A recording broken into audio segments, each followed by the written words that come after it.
welcome back to another helpful video of Quick Guide, and in this video I am going to show you how to remove black bars from Netflix videos. So without any further ado, let's dive right into this exciting video. Now, in order to remove black bars, so first of all just simply open your Netflix application, and whenever you try to play something and Netflix is showing black bars into the content, you should first of all try to use any of these full screen buttons, and after making the content full screen, the black screen might not show up into your videos. But if this is not working at all, then I have other solution for you.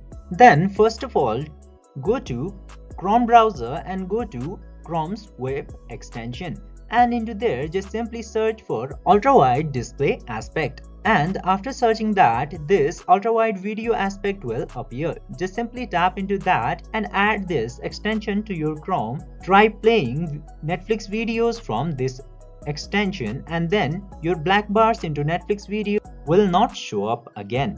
By following these very easy steps, you can easily remove any black bars into your Netflix content. I hope this video was helpful for you. If yes, don't forget to like, share and subscribe to the channel to never miss another update. Thank you for watching the video.